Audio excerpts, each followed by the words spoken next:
বহুকাল ধরে ঠিকমতো আইপিএল দেখা হয় না, এবছরও দেখতেছি না, কিন্তু এবছরের একটা ক্লিপিংস আমার খুব মন টানছে, খুব খুব মন টানছে।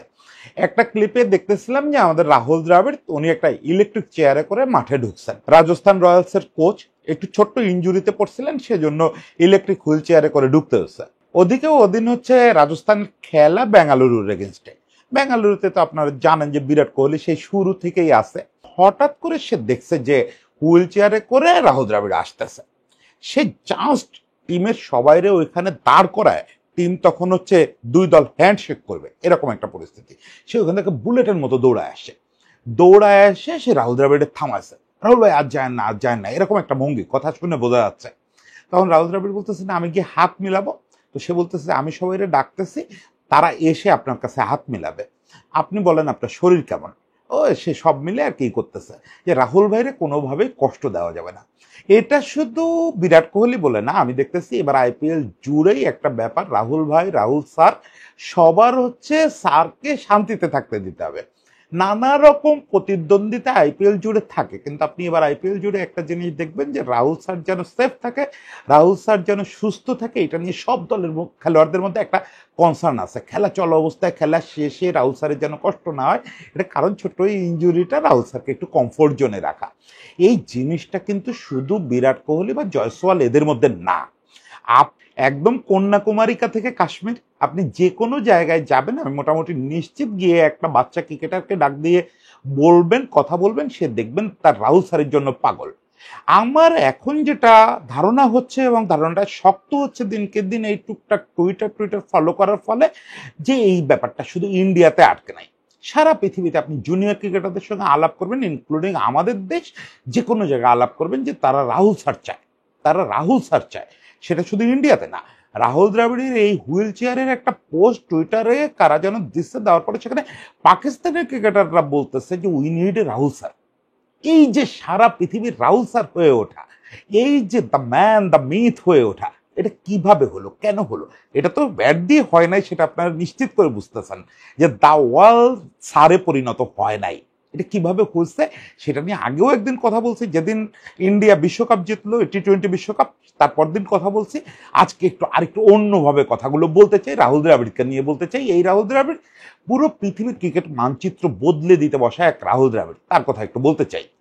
দেখেন, খেলোয়াড় রাহুল দ্রাবিড়কে নিয়েও চাইলে অনেক বড় একটা কন্টেন্ট করা যায়, কারণ সারা পৃথিবীর এই আধুনিক যুগে বিশুদ্ধতম ব্যাটসম্যান যে কয়জন, তার ভিতরে অবশ্যই রাহুল দ্রাবিড় একজন। দ্য ওয়াল নামটা তো আর সাধে হয় না, সেই ইডেন মহাকাব্য বলেন বা মেলবোর্নের সেই ইনিংস বলেন, মহাকাব্যিক সব ইনিংস খেলছে। এবং খুব দুর্ভাগ্যচক্রে এই লোকটাকে কেন যেন ওয়ানডে ক্রিকেটার মনে করা হতো না, কিন্তু ওয়ানডেতেও তার অসাধারণ সব ইনিংস আছে, অসাধারণ ইনিংস আছে, আমি চোখ বুঝলে দেখতে পাই কি সুন্দর। ওই যে তার, যদিও সৌরভকে বলা হয় অফ স্টাম্পের ঈশ্বর, সে অফ স্টাম্পের উপর দিয়ে সুন্দর ছক্কা মারত। যাই হোক, আজকে খেলোয়াড় রাহুল দ্রাবিড়কে নিয়ে না বলে আমরা মূলত ক্রিকেটকে বদলায় দেওয়া রাহুল দ্রাবিড়ের কথা বলবো। এই রাহুল দ্রাবিড়কে আমরা প্রথম দেখলাম বা প্রথম বুঝতে পারলাম রাহুল দ্রাবিড়কে যখন ইন্ডিয়ার জাতীয় দল ছাড়া অলমোস্ট সবগুলো দলের দায়িত্ব দেওয়া হলো, মানে ইন্ডিয়ান এ দল, আন্ডার 19 দল এবং একাডেমি দল। তখন আসলে একটা জগা খিচুড়ি অবস্থা ছিল ইন্ডিয়ায়, আমাদের চেয়ে খুব ভালো অবস্থা ছিল তা বলা যায় না। মানে ইন্ডিয়ার যে ক্রিকেট কাঠামো, এটা সবসময় হিউজ, সবসময় হিউজ। এটা তো আর আমাদের চেয়ে অনেক বড় একটা দেশ, আমাদের থেকে 25-30 গুণ বড় একটা দেশ, এবং সেখানে ক্রিকেট ঐতিহ্যও আজকে 150 বছর পার হতে চললো। ফলে ওদের ক্রিকেট কাঠামো যদি কেউ নাও চালায়, তা ওখান থেকে ক্রিকেটার প্রডিউস হতে থাকবে। সুনীল গাভাস্কার উঠবে, গুন্ডাপ্পা বিশ্বনাথ উঠবে, সচিন টেন্ডুলকার উঠবে, এটা উঠতে থাকবে। কিন্তু কথা হচ্ছে ওইটাকে একটা ফাইনেস্ট জায়গায় নেওয়ার জন্য দরকার ছিল একটা দুর্দান্ত কাঠামো। রাহুল দ্রাবিড়কে যখন আন্ডার 19 এ দল এগুলোর দায়িত্ব দেওয়া হলো, রাহুল দ্রাবিড় প্রথম দিকে দুর্দান্ত এটা চালাচ্ছিলেন, মানে এমন না যে পরে খারাপ চালাইছেন, দুর্দান্তই চালাচ্ছিলেন। কিন্তু উনি একটা জিনিস ফিল করলেন যে উনি যে জায়গাটা কাজ করতেছেন এটা সুপারফিশিয়াল একটা জায়গা, এই জায়গায় কাজ করে মূল সমস্যাগুলো অ্যাড্রেস করা যাচ্ছে না। কেমন অ্যাড্রেস করা যাচ্ছে না? উনি ফিল করলেন যে আন্ডার 19 ওনার কাছে কাদের থাকার কথা, ওনার যে আন্ডার 19 টিমটা, এই টিমটা কাদের নিয়ে হওয়ার কথা, ইন্ডিয়ার বেস্ট যুব ক্রিকেটাররা থাকার কথা। কই, ওনার কেন যেন ফিল হচ্ছে যে না, এরা সবাই প্রপার প্রসেসের মধ্যে থেকে আসে নাই। এবং উনি ওই সময় একটা ইন্টারভিউতে বলতেছিলেন যে আমরা আন্ডার 19, আন্ডার 21 বা এ দলে যখন ক্রিকেটারদের পাচ্ছি আমরা কেমন যেন বুঝতেছি যে তারা বাচ্চা বাচ্চা রয়ে যাচ্ছে। আমাদের দেশেও এই জিনিসটা আপনারা দেখেন যে আমরা যুব দলে যখন ক্রিকেটার পাই তখন এই যুব দল থেকে যখন জাতীয় দলে আসে তাদের কিন্তু ওই যুব দল সুলভ একটা বাচ্চামি থেকে যায়। মানে ছোট করতেছি না আমি ওদের, কিন্তু ওই ম্যাচুরিটিটা ডেভেলপ করে না। কেন করে না? এই জায়গাটা উনি দেখতেছেন যে কিছু প্রসেসের সমস্যা রয়ে যাচ্ছে, নানা রকম সমস্যা। একটা হচ্ছে আন্ডার 19 দল যেভাবে সিলেক্ট হচ্ছে এই প্রসেসটা প্রপার না। 2 নম্বর হচ্ছে উনি দেখতেছেন আন্ডার 19 থেকে ন্যাশনাল টিমের যে ট্রানজিশনটা হওয়া উচিত, যে স্মুথ ট্রানজিশন হওয়া উচিত, এটা হচ্ছে না। 3 নম্বর হচ্ছে উনি দেখতেছেন যে এই যে খেলোয়াড়রা, এই খেলোয়াড়দের প্রপার সায়েন্টিফিক ভাবে টেক কেয়ার করা হচ্ছে না। এই 3টা জিনিসকে উনি অ্যাড্রেস করতে চাইলেন। তখন বোর্ড প্রেসিডেন্ট সৌরভ গাঙ্গুলি সৌরভের সঙ্গে দেখা করলেন। দেখা করে উনি বললেন যে দেখো এই জায়গাগুলোতে অনেক কিছু করার আছে। উনি রীতিমতো বিরাট একটা প্রেজেন্টেশন নিয়ে হাজির হইলেন সৌরভের সামনে যে দাদি এইগুলা করতে হবে। তো সৌরভ দেখে তো সৌরভ খুবই কনভিন্স। এবং আপনাদের মনে আছে তখন কিন্তু বিসিসিআইয়ের মাথার উপরে হাইকোর্টের নিয়োগ করা একটা কমিটি ছিল, যে কমিটি আবার এগুলো দেখভাল করে। তারাও এগুলো দেখে খুব ইমপ্রেসড হলো। তারাও বললো যে এই কাজগুলো করতে হবে, এই কাজগুলো এনিহাও করতে হবে। কিন্তু মুশকিলটা হলো করবে কে? এই কাজগুলো যে করবে, করার মতো লোক তো আরো আছে। রাহুল দ্রাবিড়ের ওই ব্যাচটার একটা দুর্দান্ত ব্যাপার আছে। ওই ব্যাচটাকে অনেকে মিথ মনে করে। সচিন টেন্ডুলকার, রাহুল দ্রাবিড়, সৌরভ গাঙ্গুলি, ভিভিএস লক্ষ্মণ, অনিল কুম্বলে, বিরাট বিরাট ফিগার। একটা জিনিস যে এরা সব কিন্তু এই জায়গাটায় ভয়ানক, এই জায়গাটা ভয়ানক সবগুলো লোক এই ব্যাচের। ফলে এরা সবসময় দারুণ দারুণ ভাবনা ভাবতে পারে। হ্যাঁ, এই ব্যাচে এই জিনিসটা করার মতো অনিল কুম্বলে ছিলেন। অনিল কুম্বলে বিভিন্ন সময় সেটা দেখাইছেন। অনিল কুম্বলে আইসিসি ক্রিকেট কমিটির প্রধান হিসাবে দুর্দান্ত সব কাজ করছেন এবং পরে ইন্ডিয়ান কোচ হিসাবেও দুর্দান্ত কাজ করছেন। কিন্তু সৌরভ বললেন যে এটা রাহুল তোমাকেই করতে হবে, এইটা যদি এইগুলো সব ইমপ্লিমেন্ট করতে হয় এটা তোমাকেই করতে হবে।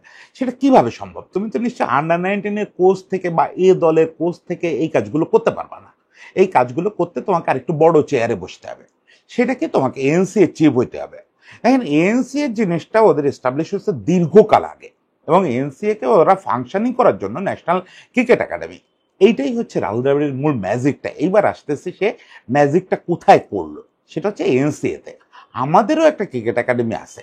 সারা পৃথিবীতে সবগুলো ক্রিকেট খেলোয়াড়ের দেশের ক্রিকেট একাডেমি আছে, কিন্তু এই ক্রিকেট একাডেমিকে যে এইরকম একটা মহাযজ্ঞে পরিণত করা যায় এটা রাহুল দ্রাবিড়ের আগে কেউ ভাবতে পারে নাই। খোদ সুনীল গাভাস্করও কিন্তু একসময় এনসিএ চিফ ছিলেন, কিন্তু কখনো এরকম ফাংশনাল হয় নাই। সে সময় অবশ্য সুনীল গাভাস্করের দারুণ দারুণ সব আইডিয়া ছিল, এগুলো বিস্তারিত একসময় বলা যাবে হয়তো। গাভাস্করকে এগুলো বোর্ড সাপোর্ট দেয় নাই।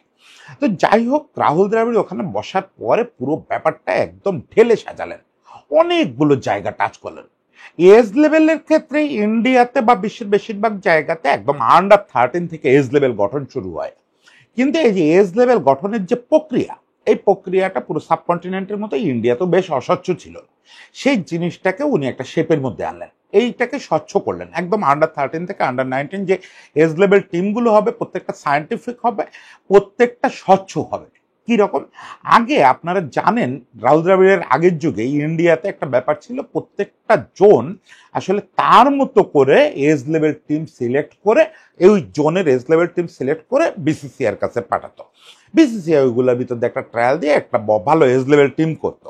এখন আপনি বিসিসিআইয়ের এখানে বসে ভালো টিম করার চিন্তা করতেছেন, কিন্তু যদি আপনার প্রভিন্সিয়াল অঞ্চলে, জোনাল অঞ্চলে যদি ওই নির্বাচনটা সঠিক না হয় এবং ওখানে যদি সায়েন্টিফিক মেথড অ্যাপ্লাই না করা হয়, তাহলে আপনি তো সেরা খেলোয়াড়দের পাবেন না এখানে, এবং সেরা প্রতিভাগুলোকে এখানে পাবেন না। আপনি কাদের দিয়ে বাছাই করবেন? আপনার মূল রিসোর্সিং এই তো ঘাটতি থেকে গেল। রাহুল দ্রাবিড় বললেন যে এই যে জোনাল এজ লেভেল টিমগুলো বাছাই প্রক্রিয়া, এই বাছাই প্রক্রিয়ার সঙ্গে আমাদের এএনসি এর কোচদের ইনভলভ করতে হবে। মানে এটা শুধু জোন থেকে কেউ তার মামাতো ভাই খালাতো ভাইয়ের বাছাই করে ন্যাশনাল পর্যায়ে পাঠিয়ে দিলে এটা হতে পারবে না। এটা প্রথমত বন্ধ। এই বাছাই প্রক্রিয়া তারা কি পারফর্ম করে ওখানে সেটা দেখে আমাদের কোচরা ওটার সঙ্গে ইনভলভ হবেন, তারা বাছাই করবেন। দুর্দান্ত একটা পদক্ষেপ, এবং এটা আমি মনে করি প্রথম বড় ইট যেটা আমাদের এখানেও কারোর এসে ফেলানো দরকার। প্রথম বড় ইট যেটা ইন্ডিয়ার ক্রিকেটের ভিত গড়ে দিল, উনি পুরো এই সিন্ডিকেটটা ভেঙে দিলেন। ভেঙে দিয়ে বললেন যে আমার এদের যেতে হবে, এবং প্রত্যেকটা জোনে এনসি এর সমমানের একটা করে একাডেমি স্থাপন করা হলো। এটাকে ঠিক একাডেমি বলা হচ্ছে না, এটা একটা জোনাল সেন্টার। ঠিক এনসিএতে যেরকম ডেটাবেস এবং ডেটা ভিত্তিক খেলোয়াড় বাছাইয়ের প্রক্রিয়া তৈরি করলেন রাহুল দ্রাবিড়, একই জিনিস ওই জোনগুলোতে করা হলো। মানে খেলোয়াড় বাছাই মানে এইটা না, রাহুল দ্রাবিড় একটা ইন্টারভিউতে বলতেছিলেন যে আমি এই লেভেলে বেস্ট পারফর্মার চাই না, আমি এই লেভেলে সেরা খেলোয়াড় চাই। এই পারফর্মার এবং খেলোয়াড়ের যে পার্থক্য, এই জিনিসটাই আধুনিক ক্রিকেটে আমাদের অনেকের এখনো বোঝাবুঝিতে নাই। আমরা এজ লেভেলে চাই সেরা খেলোয়াড়, সেরা পারফর্মার চাই না। আমরা এজ লেভেলে কি করি, যে ছেলেটা সর্বোচ্চ রান করছে ওরে পিক করি। এমনও তো হইতে পারে যে সর্বোচ্চ রান করার যে ধরন, সেই ধরনটা ইন্টারন্যাশনাল লেভেলের সঙ্গে যায় না। এখন এই জিনিসগুলো আপনাকে কে কনফার্ম করবে? আপনার ডেটাবেস থাকতে হবে এবং আপনার নির্বাচন হতে হবে ডেটা ভিত্তিক। আপনি শুধুমাত্র চোখের সামনে তাকে একটা স্কোর করতে দেখলেন, একটা বড় স্কোর করলো, আর তাকে আপনি সিলেক্ট করে ন্যাশনাল পর্যায়ে পাঠিয়ে দিলেন, ওটা চলবে না। আপনার ওখান থেকে যে সেট আপটা আছে, ওখানে একটা ডেটাবেস তৈরি হচ্ছে, ওখানে ডেটা বিশ্লেষণ হচ্ছে, এবং ওইগুলোর প্রেক্ষিতে তার টোটাল স্কোর দিয়ে তাকে নির্বাচন করে তাকে ন্যাশনাল পর্যায়ে পাঠানো হচ্ছে।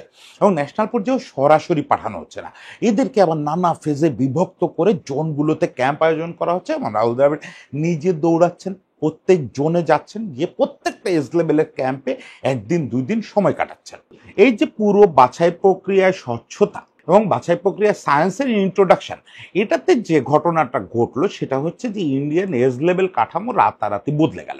এখানে শুধু প্রতিভা না, এখানে অসম্ভব ট্রেন্ড এবং অসম্ভব কম্পোজ সব ক্রিকেটার উঠে আসা শুরু করলো। কিন্তু ওই যে কোশ্চেনটা শুরুতে রাহুল দ্রাবিড় করলেন, যে আপনি যখন আন্ডার 19 আসতেছেন, আন্ডার 19 থেকে ন্যাশনাল টিমে আপনার ট্রানজিশনটা স্মুথ হচ্ছে না, ফলে আপনি বাচ্চা বাচ্চা থেকে যাচ্ছেন, আপনার এক্সপোজারটা কম হচ্ছে। এই এক্সপোজারের কথা যে কতবার বলছে আমার বিভিন্ন কন্টেন্টে, রাহুল দ্রাবিড় এই জিনিসটা অ্যাড্রেস করলেন। এবং এই বিষয়ে উনি ক্রিকইনফোকে দেওয়া একটা ইন্টারভিউতে দারুণ একটা কথা বলতেছিলেন, যে ভালো ক্রিকেটার মানে আপনি কি বোঝেন? ভালো ক্রিকেটার মানে কি সমুদ্রের পাড়ে প্রচন্ড প্রতিভায় নিয়ে একটা ছেলে বালুর মধ্যে ব্যাট করতেছে ওইটা দেখা? ভালো প্রতিভা মানে কি খুব কেতাবি একটা কাভার ড্রাইভ করা?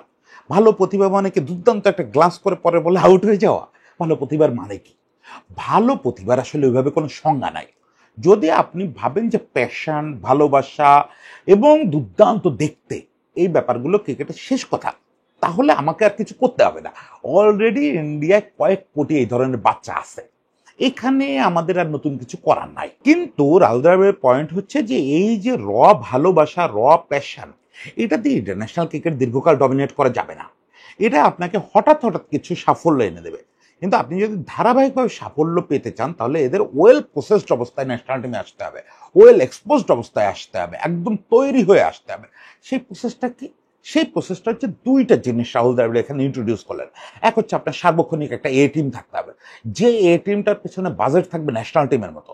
2 নাম্বার হচ্ছে আপনার বিকল্প জাতীয় দল সবসময় রেডি থাকতে হবে, যে বিকল্প জাতীয় দল সময় সুযোগ পেলে, যেটা আমরা বলতেছিলাম যে এই জিম্বাবুয়ের বিপক্ষে করা উচিত, এই জিম্বাবুয়ের মতো দলের বিপক্ষে যখনই সিরিজ খেলা হবে, যখনই এরকম ছোট দলের বিপক্ষে সিরিজ খেলা হবে, তখনই এই খেলোয়াড়দেরকে এক্সপোজার দেওয়া হবে।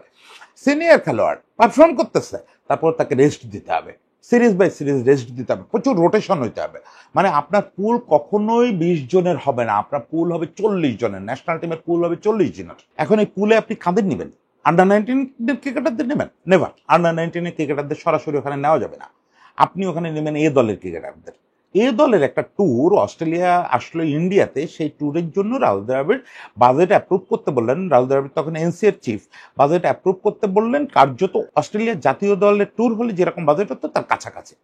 সৌরভ তাকে এটাতে জিজ্ঞেস করলেন যে তুমি যে এত বড় একটা বাজেট দিলে একটা এ দলে, তো রাহুল এখানে বলতেছিলেন যে হ্যাঁ আমি জানি তুমি কিভাবে ভাবতেছো, যে যদি জাতীয় দলের পেছনে এটা ইনভেস্ট করতা তাহলে তুমি স্পন্সরশিপ অমুক তমুক দিয়ে এই টাকাটা তুলে ফেলতা, এ দল থেকে তো তা পারতেছ না, তুমি এটাকে ইনভেস্টমেন্ট হিসেবে নাও। তুমি এইভাবে ভাবো যে জাতীয় দলের পিছনে 20 কোটি রুপি এক মাসে খরচ হচ্ছে, আর এ দলের পেছনে 20 কোটি রুপি খরচ হচ্ছে। তুমি এইভাবে ভাবো যে ন্যাশনাল টিমের পেছনে 40 কোটি রুপি খরচ করতেছো, কারণ ওই যে 20 কোটি ওটাও আসলে ন্যাশনাল টিমের পেছনেই খরচ করতেছো, ওরাও আসলে ন্যাশনাল টিমেরই প্লেয়ার। তার মানে দেখেন আপনার পুলটা কি দাঁড়ালো, সে ন্যাশনাল টিমের জন্য বলতেছে আপনার 40 জনের পুল রাখতে হবে, যে সবসময় রোটেশন হতে থাকবে, এবং এ দলের জন্য একটা 20-30 জনের পুল থাকবে। মানে অ্যাকচুয়ালি ইন্ডিয়ান ন্যাশনাল টিমের জন্য সবসময় সে চাইলো যে 50 থেকে 60 জনের একটা পুল রেডি থাকবে। এই রেডিটাও কেমন হবে, সেখানেও রাহুল দ্রাবিড়ের একটা তত্ত্ব আছে। আমি একটা জিনিস প্রায় আড্ডায় বলি যে গা জোয়ারি সিলেকশন বলে একটা ব্যাপার আছে। সেটা কি? আপনার সামনে সর্বোচ্চ রান স্কোরারদের লিস্ট আছে, সর্বোচ্চ উইকেট টেকারদের লিস্ট আছে, আপনি এখান থেকে সেরা খেলোয়াড়দের বেছে 11 জনের একটা তালিকা করলেন। আচ্ছা বলেন, এটা আমি আপনি খারাপ পারবো? এইটা করার জন্য তো নির্বাচক লাগে না, এটা করার জন্য সিস্টেম ইন প্লেস লাগে না। তাহলে কি লাগে?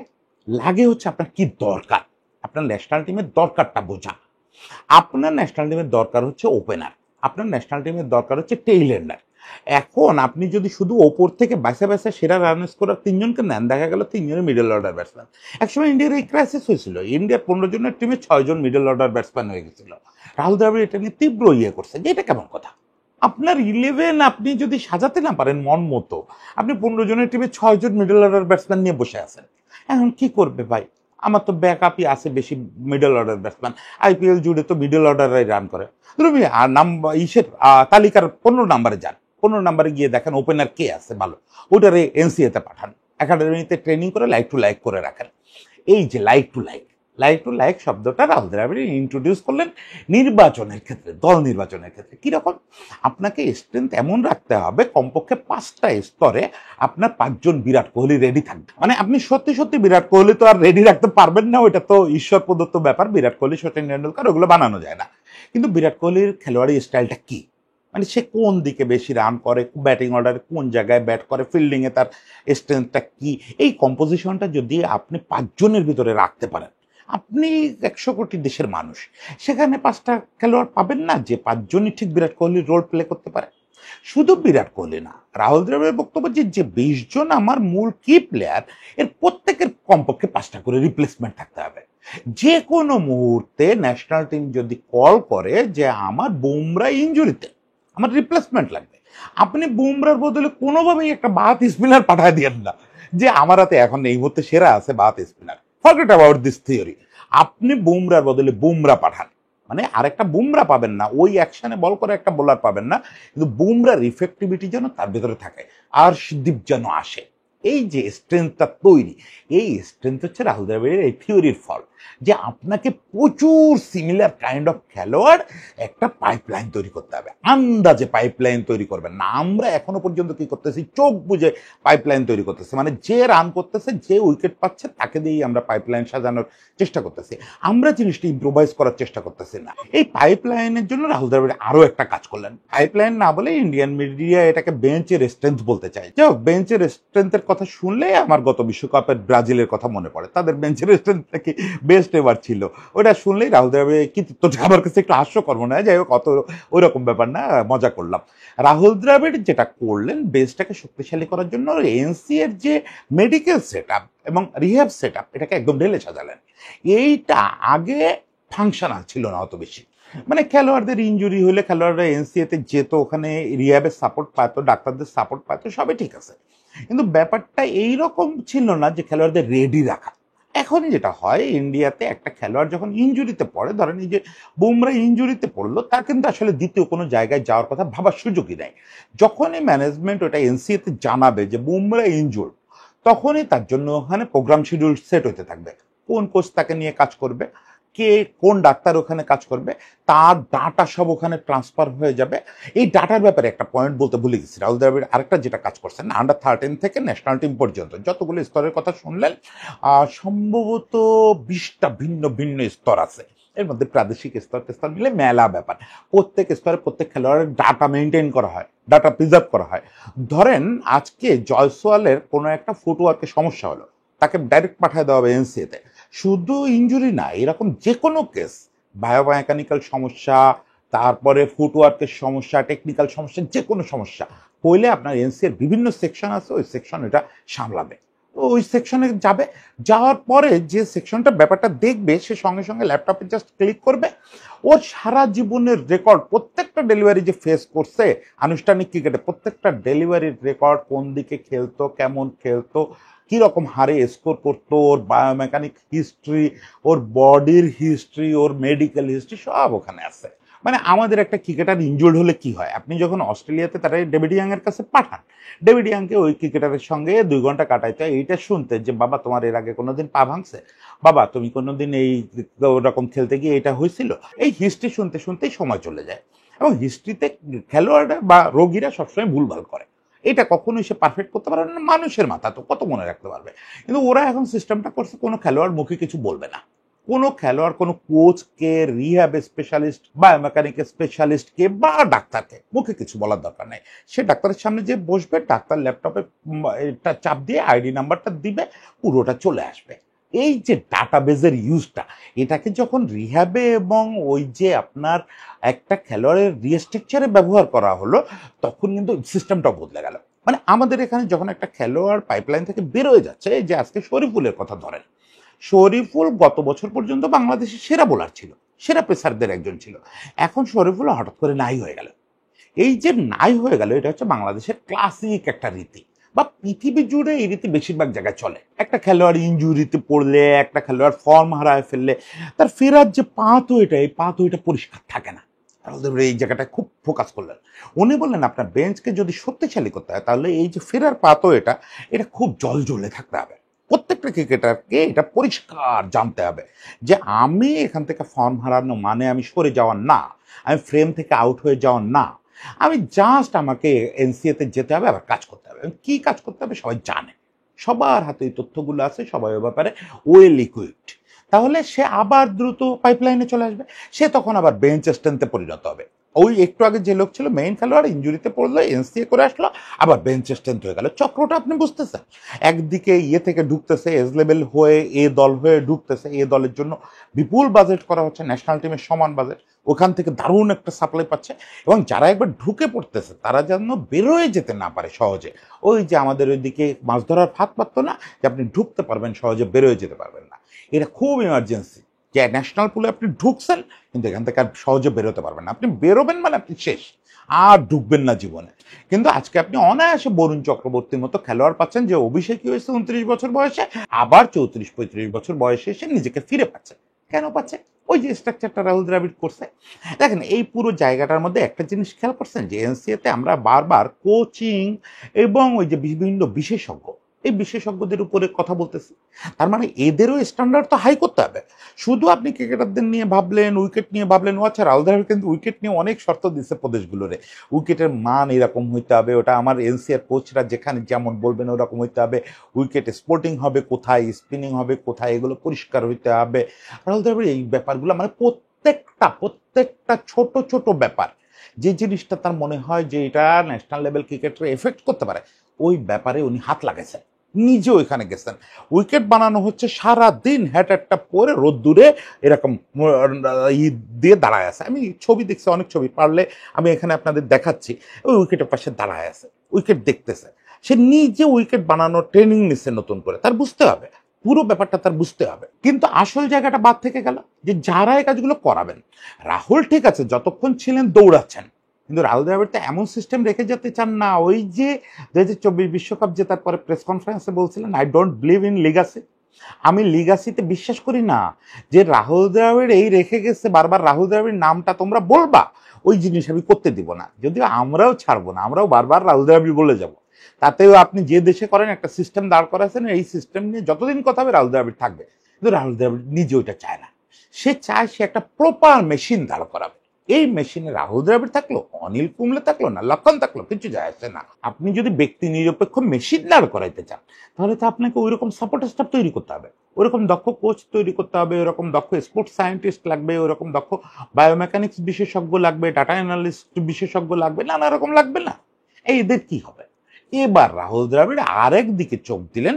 এবার মানে এমন না যে এইগুলো সারে চোখ দিচ্ছেন, শুরু থেকে দুর্দান্ত একটা কোচিং কোর্স নিয়ে আসলেন। এর আগ পর্যন্ত সারা পৃথিবীর কোচিং কোর্সের ব্যাপারে ভরসা করা তো অস্ট্রেলিয়া তৈরি করা একটা কারিকুলামকে, এবং এখনো পর্যন্ত লেভেল 1, 2, 3 যেগুলো করা হয় এগুলো মূলত অস্ট্রেলিয়ান ইনপুট। কিন্তু রাহুল দ্রাবিড়ের পুরো জিনিসটা রিস্ট্রাকচার করালেন। কেমন রিস্ট্রাকচার করালেন? ওই ভালো জিনিসগুলো তো থাকলো, ওখানে অনেক জিনিস যোগ করালেন। যে একজন সাধারণ মানে মূল কোচ, যে মূল কোচের ট্রেনিং নেবে বা ব্যাটিং কোচের ট্রেনিং নেবে, তাকেও ডাটা অ্যানালিসিসের মিনিমাম জিনিসগুলো জানতে হবে, তাকেও স্পোর্টস সায়েন্সের বেসিকটা জানতে হবে। ওর জন্য আলাদা বিশেষজ্ঞ থাকবে, ঠিক আছে, কিন্তু এগুলো তোমাকেও জানতে হবে। সবচেয়ে বড় ব্যাপার, একটা খুব চমকপ্রদ ডিসিশন ছিল, প্রথম যে ব্যাচটা রাহুল দ্রাবিড়ের করা কোর্সে কোচিং শিখলো, লেভেল করলো, ওই ব্যাচটার একজন কোচ ক্রিকইনফোকে একটা ইন্টারভিউতে বলতেছিলেন যে আমি খুব বিস্ময়ের সঙ্গে আবিষ্কার করলাম যে আমাদের ওখানে একটা বিজনেস অ্যাডমিনিস্ট্রেশন কোর্স আছে, ছোট্ট একটা কোর্স, কিন্তু এটা নিতে হয়, সবাইকে করতে হয়। তো উনি খুব সারপ্রাইজ হলেন, ওনার ব্যাকগ্রাউন্ড ছিল সায়েন্স। উনি বললেন যে আমি কেন বিজনেস অ্যাডমিনিস্ট্রেশন করব। ও এখানে একটা মানে শুরুতে সবাই দুষ্টামি করলো, রাহুল নিজে বিজনেস অ্যাডমিনিস্ট্রেশনের মানুষ, তো এই জন্য বিজনেস অ্যাডমিনিস্ট্রেশন ঢুকাই দিছে। তখন উনি ওই কোচ ভদ্রলোক রাহুল দ্রাবিড়কে একদিন জিজ্ঞেস করলেন যে রাহুল ভাই, আমি কেন বিজনেস অ্যাডমিনিস্ট্রেশনের কোর্স করব, আমি তো কোচিং করাবো, আমি তো কর্পোরেট প্রতিষ্ঠান চালাবো না। রাহুল এসে বললেন যে কে বলছে আপনাকে যে আপনি কর্পোরেট প্রতিষ্ঠান চালাবেন না? আপনি তো যখন একটা ক্রিকেট টিম চালাবেন, ওটা তো একটা প্রতিষ্ঠান, আপনি এটাকে এই যে সংগঠন হিসেবে ভাবা বন্ধ করেন। আমরা এটাকে আর অ্যামেচার সংগঠন হিসেবে ভাবতে চাই না, সব জায়গায় ওই পেশাদারিত্ব দেখতে চাই। আপনি একটা বড় মাল্টিন্যাশনাল অর্গানাইজেশন চালাইলে আপনার যে দক্ষতা লাগতো, আপনি একটা ছোট্ট প্রাদেশিক ক্রিকেট টিম বা গ্রামের একটা ক্রিকেট টিম চালালেও সেই একই দক্ষতা দরকার আপনার। এই যে ম্যানেজমেন্টটা, এই ম্যানেজমেন্ট সেন্সটা আপনার দরকার। যদি না থাকে তাহলে আপনি যেমন ইউনিলিভারও চালাতে পারবেন না, আপনি ছোট্ট একটা গ্রামের টিমও চালাতে পারবেন না। ম্যানেজমেন্টের দক্ষতা থাকতে হবে। এই যুগে কোচের রোল যে আসলে ওই গুরু থেকে উঠে একজন দক্ষ ম্যানেজারের জায়গায় যাবে, এটা কিন্তু রাহুল দ্রাবিড় সেই 2016 থেকে এটা নিয়ে কথা বলতেছিলেন। 2019-এ এসে সে এক্সিকিউটও করে ফেললো। মানে আমি খুব খুব খুব ব্রডার আসপেক্টে রাহুলের গুণগুলো বললাম। আর একটা বড় কাজ ছিল তার স্কাউটিং সিস্টেম চালু করা। ইন্ডিয়া তো বিশাল অনাবাদী ভূমি, বিশাল অনাবাদী ভূমি। কি অর্থে? ইন্ডিয়ায় যত জায়গায় ক্রিকেট পৌঁছাইছে তত জায়গায় বিসিসিআই পৌঁছাইতে পারে নাই, এরকম একটা কথা ইন্ডিয়ান ক্রিকেটে আছে। যে ইন্ডিয়ায় ক্রিকেট পৌঁছাইছে হয়তো কৈলাস পর্বতমালা পর্যন্ত, কিন্তু ক্রিকেট বোর্ড তো জায়গায় পৌঁছাইতে পারে নাই। এই জিনিসটা তো রাহুল দ্রাবিড় ফিল করেন যে সব জায়গায় আমাদের অর্গানাইজেশন যাইতে পারবে না, এখন এটা যেতে সময় লাগবে বা আদৌ কোনোদিন নাও যাইতে পারে। ধরেন একটা লোক আন্দামানে, মানে আপনি জঙ্গলের ভিতর ভাবেন না, আন্দামানে সে পোর্ট ব্লেয়ারে একটা বাচ্চা খুব ভালো ক্রিকেট খেলে, ওর তো কোনো সিস্টেমের মধ্যে নাই, ওখানে তো কোনো অর্গানাইজেশন নাই, ওখানে কোনো প্রাদেশিক টিম নাই, ও কিভাবে ন্যাশনাল টিমে আসবে? এর জন্য তো একটা সিস্টেম রাখতে হবে। রাহুল দ্রাবিড় কি করলেন, একটা ব্রাহ্মণ স্কাউটিং এর ব্যবস্থা করলেন। এটা এমন না যে তিনজনের একটা টিম পুরো ইন্ডিয়া ঘুরবে, ওই হাজার হাজার কিলোমিটার ঘুরবে, তা না। বিরাট একটা স্ট্রাকচার করলেন, এখানে একটা স্কাউট চিফ থাকবেন, এই স্কাউট চিফের আন্ডারে বিভিন্ন প্রদেশ ঘুরে বেড়ানোর জন্য স্কাউট টিম থাকবে। তারা একদম গ্রামে চলে যাবে এবং মূলত তারা কখনো কোনো জেলা পর্যায়ে, যেসব জায়গায় অলরেডি এক্সিস্টিং ভালো ক্রিকেট কাঠামো আছে, সেখানে যাবে না। কোনো শহরে তারা কাজ করবে না, তারা কাজ করবে এই যেসব জায়গায় ক্রিকেট বোর্ড পৌঁছায় না সেই সব জায়গায়। একদম গ্রামে চলে যেতে হবে আপনাকে, কোনোভাবেই আপনি প্রতিষ্ঠিত শহরে থাকবেন না। এই যে স্কাউটিং সিস্টেমটা কাজ করলো, এই স্কাউটিং থেকে আমাকে একটু আগে আমি চ্যাট জিপিটির কাছে রেফারেন্সগুলো চাচ্ছিলাম, আমি নাম ভুলে গেছি, আবার দেখতেও ইচ্ছা করতেছে না। চ্যাট জিপিটি বললো যে এবার রঞ্জিতে 3জন ক্রিকেটার খেলতেছে যারা হচ্ছে এই স্কাউটিং এর ফলে আসছে এবং এমন সব জায়গা থেকে আসছে যেখান থেকে আগে জীবনে কোনোদিন ক্রিকেটার আসে নাই। এটা শুধু রাহুল দ্রাবিড়ের ওই সিস্টেমের রেজাল্ট। এখন দেখেন, আপনি জাস্ট দেখেন যে 90 বা 2000 রাহুল দ্রাবিড়রা যখন খেলতেন, সেই সময়ের ইন্ডিয়ার এই সময়ের ইন্ডিয়ার পার্থক্যটা কি? এই সময়ের ইন্ডিয়া থেকে কিন্তু বিরাট কোহলি, রোহিত শর্মাও নাই হয়ে গেছে, কার্যত তারাও আর ওই অর্থে নাই। এখনকার ইন্ডিয়াটা ওই অর্থে মিথোলজিক্যাল যে বিরাট ক্যারেক্টার, ওরকম ক্যারেক্টার এখনকার ইন্ডিয়া দলের নাই বললেই চলে। মানে এই ইন্ডিয়া দলের কে হিরো, এই ইন্ডিয়া দলে কে পঞ্চপাণ্ডব, এই ইন্ডিয়া দলে কে ফ্যাব ফাইভ, আপনি খুঁজে পাবেন না। এই জিনিসটা যে দাঁড় করাইছে এবং এটার আউটপুটটা কি হচ্ছে, ইন্ডিয়া গত 5-6টা আইসিসি ট্রফি, আইসিসি যে টুর্নামেন্ট, প্রায় সবগুলো ফাইনাল খেলছে, কয়েকটা ট্রফি জিতছে। এবং যত ধরনের খেলা হচ্ছে, টেস্ট চ্যাম্পিয়নশিপ অমুক তমুক বলেন, হয়তো আলটিমেটলি ফাইনালে গিয়ে হেরে যাচ্ছে দুই এক জায়গায়, আবার কিছু ট্রফি জিততেছে, কিন্তু সব জায়গায় মূল কন্টেন্ডার তারা। র্যাঙ্কিং এর দিনের পর দিন তারা 1 নম্বরে থাকতেছে। আগে একটা সময় ছিল ইন্ডিয়ান ব্যাটসম্যান বা বোলাররা র্যাঙ্কিং এর 1 নম্বর জায়গাটা দখল করে রাখতো, এখন সেই জায়গায় তারা ছাড়তেছে যে না, আমাদের কেউ ওখানে না থাকলেও চলবে, কিন্তু ইন্ডিয়ার টিম সবসময় 1 নম্বরে থাকতে হবে। এই যে জায়গাটা তারা নিতে পারলো, মানে ব্যক্তির জায়গা থেকে সরে এসে এটাকে টিমে পরিণত করা, এবং সেই টিমটা কোনো ব্যক্তিত্ব নির্ভর না। আজকে বুমরা এখনকার ইন্ডিয়া দলের সবচেয়ে সেন্সেশনাল ক্রিকেটার। রোহিত শর্মা বিরাটের উপস্থিতি সত্ত্বেও বলতেছি, বুমরা এই টিমের সবচেয়ে সেন্সেশনাল ক্রিকেটার। সে বুমরা চ্যাম্পিয়ন্স ট্রফি খেলতে গেল না, সব হিসাব নিকাশ বাদ দেন, তারপরেও আপনি একবার টের পাইছেন যে বুমরা নাই? ও অর্শদীপ এসে কাঁপায় দিচ্ছে, সিরাজ এসে কাঁপায় দিচ্ছে। সিরাজ 4 বছর আগে হারায় গেছিল, সিরাজকে আবার উঠে আসছে। স্বামী 5 বছর আগে হারায় গেছিল। এই যে হারানো, উঠে আসা, কে হিরো, কে কখন কি খেলতেছে। আজকে জয়সওয়াল দুর্দান্ত খেলতেছে, কালকে স্যামসন দুর্দান্ত খেলতেছে, পরশুদিন সূর্য কুমার যাদব দুর্দান্ত খেলতেছে। সূর্য কুমার যাদব 30-35 বছর বয়সে এসে তরুণদের মতো ক্রিকেট খেলতেছে। পুরো ব্যাপারটা আপনি আর একটা ফ্রেমে ফেলতে পারতেছেন না। আপনি বলতে পারতেছেন না যে সচিন, সৌরভ, রাহুল দ্রাবিড়, ভিভিএস লক্ষ্মণ, অনিল কুম্বলে, এই হচ্ছে মূল কোর, নো কোর। একদম রাহুল দ্রাবিড় এটা বন্ধ করে দিচ্ছে যে কোর বলে কিছু নাই, যে যাবে সেই কোর। যে যখন ন্যাশনাল টিমে ঢুকবে তাকে আমরা ওইভাবে প্রস্তুত করে নিয়ে যাব, এর দল, রোটেশন পলিসি, এক্সপোজার সবকিছু দিয়ে ওইভাবে প্রস্তুত করে নিয়ে যাবো, এবং তৃণমূল থেকে ওইভাবে কাজ হবে যে আমার দেশে যদি এই মুহূর্তে 1,000 অ্যাক্টিভ ক্রিকেটার থাকে, প্রত্যেকে ন্যাশনাল টিমে খেলার উপযুক্ত থাকবে। এই যে আমরা প্রায় সময় বলি আমরা স্ট্রাকচার চাই, আমরা একটা দারুণ পাইপলাইন চাই, আমরা একটা দারুণ প্রসেস চাই, তাহলে বুঝলেন যে ব্যাপারগুলো আমরাও মোটামুটি জানি, তাহলে দেবব্রতরে দিয়ে কাজ চলে যায়, তাই না? এত সোজা না, জিনিসগুলো তো আছেই, ইন্টারনেটেই আছে। আপনি ব্রাউজ করলে একটু পরে আমার কথাগুলো ক্রস চেক করার জন্য গুগল করলে পেয়ে যাবেন যে রাহুল দ্রাবিড় কি কি করছে, ভাই এনসি কিভাবে চলে। Forget about Rahul Dravid, NC এর আপনি স্ট্রাকচারটা দেখলে পেয়ে যাবেন। যেটা দেখলে হবে না, we need a Rahul Dravid. আপনি পৃথিবীর যে প্রান্তে এখন কাজ করেন, আপনাকে একটা রাহুল দ্রাবিড় লাগবে। একটা দুটো 10টা হতে পারে, আমি ব্যক্তির কথা বলতেছি না, ব্যক্তি রাহুল দ্রাবিড় এনে বাংলাদেশে বসান সে দাবি করতেছি না। আপনাকে ওই মাথাটা নিয়ে, ওই সদিচ্ছা নিয়ে মাঠে নেমে যেতে হবে। মাঠে নেমে সমস্ত সিন্ডিকেট ভেঙে দিয়ে একটা ওয়েল মেশিন দাঁড় করাতে হবে, যে মেশিনে আর কাউকে দরকার হবে না। এখন এনসিএ চেয়ারম্যান কে, লক্ষণ কি আছে?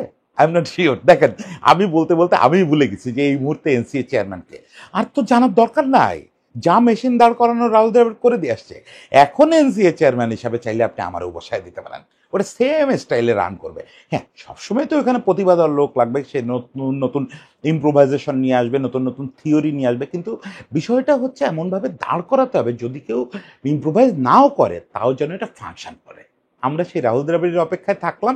একজন রাহুল দ্রাবিড় ইন্ডিয়ার ক্রিকেট বদলায় দিচ্ছে, তার ক্রিকেটকে ফলো করে এখন অস্ট্রেলিয়া, ইংল্যান্ড সবাই বদলাতে চাচ্ছে। বললাম না, খোদ পাকিস্তান থেকে বলতেছে যে উই নিড এ রাহুল ভাই। সেই রাহুল স্যারের অপেক্ষায় আমরাও থাকলাম। এক্সাক্ট রাহুল স্যার না, সেই বদলটা কে আনতে পারে তার অপেক্ষায় থাকলাম। সেই অপেক্ষায় বসে আছি। সবাই ভালো থাকবেন, সবার জন্য শুভকামনা।